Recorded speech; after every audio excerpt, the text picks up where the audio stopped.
Hello dear students, सो चलो quickly revise करते हैं IMP for your science 2 paper of the 10th standard board exam. तो lesson number 1 में आपको फटाफट ये डेफिनेशन सबसे पहले तो लर्न करने हैं, जैसे कि central dogma, transcription, translation, translocation, evolution, vestigial organs, homologous organs and analogous organs.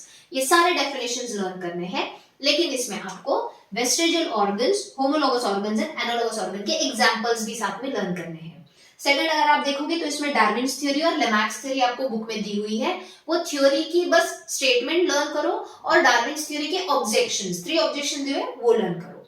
Next, अगर आप देखोगे स्पीशिएशन की डेफिनेशन है और उसके 3 फैक्टर्स है जिसकी वजह से speciation, that is formation of new species होता है।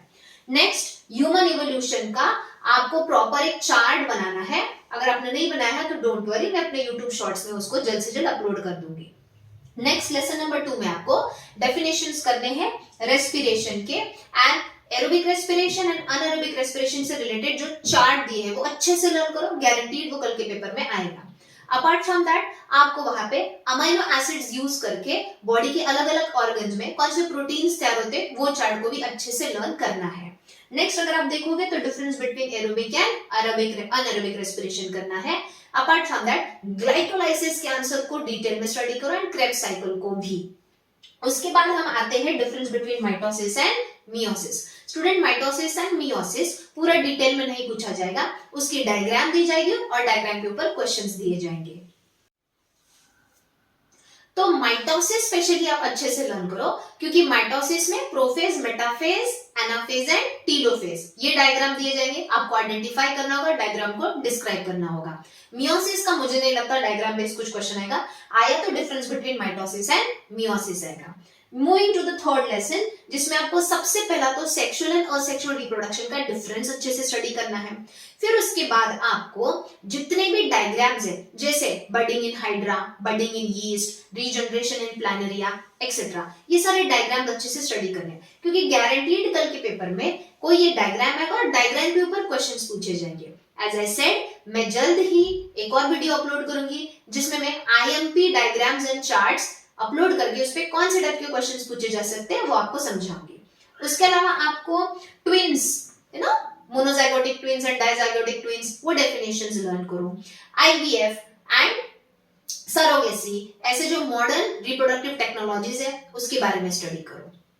Then moving to the topic that is menstrual cycle. Student, menstrual cycle का भी डिटेल में आंसर नहीं आएगा, डायग्राम दी जाएगी और डायग्राम के ऊपर क्वेश्चन पूछा जाएगा, तो अच्छे से वो डायग्राम प्रैक्टिस करना। मेंस्ट्रुअल साइकिल के डायग्राम में मेन थिंग आपको क्वेश्चन पूछा जाएगा कि which hormones regulate the menstrual cycle. So as we know that 4 hormones are there, FSH, LH, oestrogen and progesterone. जैसे कि लेसन नंबर 4 में बहुत सारे फ्लो चार्ट्स दिए हुए हैं, वो सारे फ्लो चार्ट्स अच्छे से स्टडी करो, वो डेफिनेटली आएंगे ही आएंगे। अपार्ट फ्रॉम दैट, आपको बायोडाइवर्सिटी के 3 types, genetic biodiversity, species diversity and ecosystem biodiversity, ये स्टडी करना है। फिर सेक्रेड ग्रुप्स की डेफिनेशन करनी है। वहां पे लॉज, डेज, डेट्स दिए हुए हैं, जैसे कि when the biodiversity day is celebrated, ऐसे डेज एंड लॉज को अच्छे से स्टडी करो। Then moving to lesson number 5. Lesson number 5 में आपको सबसे पहले जो 3 पावर प्लांट्स दिए हुए हैं, non eco friendly power plant, जैसे कि thermal power plant, natural gas power plant और न्यूक्लियर पावर प्लांट, ये तीनों पावर प्लांट के आपको वर्किंग का वो फ्लो चार्ट करना है, एनर्जी ट्रांसफॉर्मेशन का फ्लो चार्ट करना है, problems related to this power plant करना है।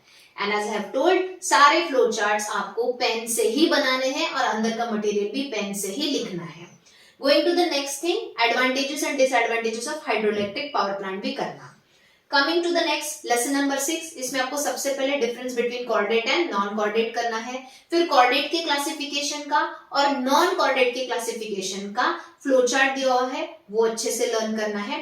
एंड बेसिकली बस ये 3 क्राइटेरिया आपको लर्न करने हैं। बॉडी सिमेट्री में आपने पढ़ा है asymmetry, bilateral symmetry and radial symmetry.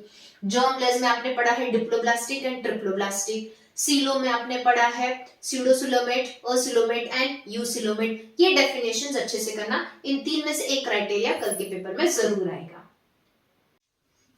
So students, in lesson number 7 जितने भी माइक्रो ऑर्गेनिजम्स के नाम है वो आपको पढ़ने हैं। उन माइक्रो ऑर्गेनिज्म को कौन सा फूड आइटम या प्रोडक्ट प्रोड्यूस करने के लिए यूज किया जाता है वो लर्न करना है। उन माइक्रो ऑर्गेनिज्म का यूज या फंक्शन क्या है वो लर्न करना है।